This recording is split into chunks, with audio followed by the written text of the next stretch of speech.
दोस्तों, राहुल गांधी ने अमेरिका में एक बयान दिया जिसे बीजेपी पिछले कई दिनों से इस तरह से प्रेजेंट कर रही है कि राहुल गांधी का जो बयान था वो सिख विरोधी था, सिखों के खिलाफ था और उनकी धार्मिक भावनाओं को ठेस पहुंची है।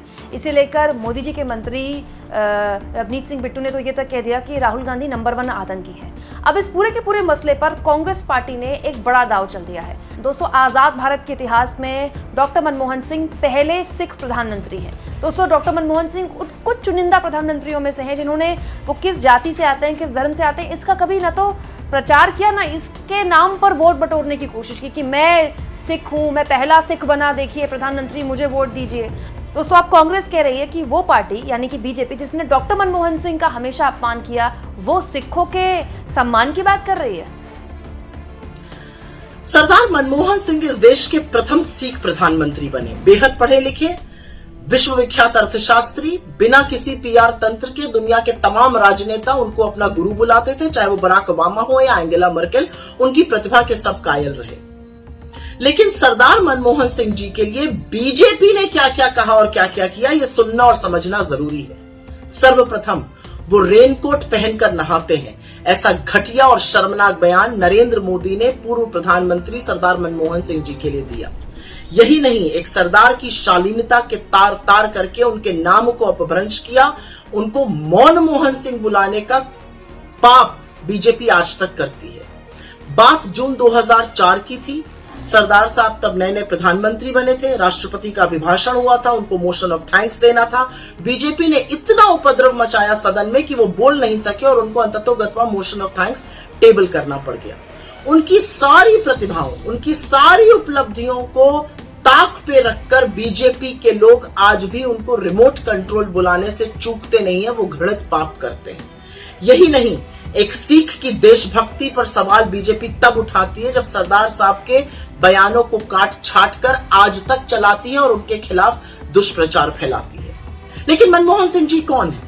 मनमोहन सिंह जी वो हैं जिन्होंने विभाजन का दंश सहा, छोटी उम्र में अपनी मां को खो देने की पीड़ा को सहा, गरीबी और गुर्बत के आगे घुटने नहीं टेके और उन्होंने अपनी मुश्किलों को एक सच्चे सिख की तरह अपनी ताकत बनाया। देश ही नहीं, विश्व की सबसे नामी गिरामी यूनिवर्सिटीज में स्कॉलरशिप के बदौलत उन्होंने तालीम हासिल करी और बतौर प्रधानमंत्री सोनिया जी के साथ मिलकर इस देश में इतिहास रचा। उन्होंने इस देश को खाद्य सुरक्षा, इस देश को मनरेगा, इस देश को राइट टू एजुकेशन, इस देश को राइट टू इंफॉर्मेशन जैसे ऐतिहासिक कानून दिए। ये उनकी दूरदृष्टता थी कि हम विश्व की अर्थव्यवस्था का हिस्सा बन पाए। भारत ने अपने दरवाजे खोले और आज हम महाशक्तियों के साथ मुकाबला कर पा रहे हैं। ये सरदार साहब का कुशल नेतृत्व था कि हमने 27 करोड़ लोगों को गरीबी की सीमा रेखा से निकाला और 10 साल में सबसे ज्यादा आर्थिक ग्रोथ डिलीवर करी। एक सच्चे सिख अनुयायी होने के नाते उन्होंने ये सब बड़ी शालीनता से किया। उन्होंने अपने प्रतिद्वंदियों को अपना दुश्मन नहीं समझा, लेकिन बीजेपी ये काम लगातार करती रही। असलियत यह है कि गुरु नानक के एक सच्चे अनुयायी का हर कदम पे, हर मौके पर उनको बेइज्जत करने का काम बीजेपी ने किया। और ये बात करते हैं सिखों की, ये बात करते हैं सरदारों की। असलियत तो यह है कि इनके लोग टीवी पर बैठकर खुलेआम सरदारों को, सरदार किसानों को गुंडा, मवाली, आतंकी और खालिस्तानी कहते हैं। सोचिए पर्दे के पीछे ये पंजाब के बारे में क्या सोचते होंगे। और ऐसे थोड़ी पंजाब ने इनको बेदखल किया हुआ है, ऐसे थोड़ी पंजाब ने इनको पैदल किया हुआ है।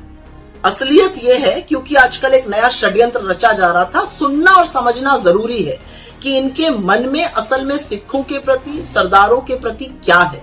मैंने सिर्फ आपको एक यहां पर एग्जाम्पल दिया है कि देश के प्रथम सिख प्रधानमंत्री के लिए इन्होंने क्या क्या नहीं कहा और क्या क्या नहीं किया। यह शर्मनाक है। आज भी देरी नहीं हुई है, कान पकड़ के माफी मांगी।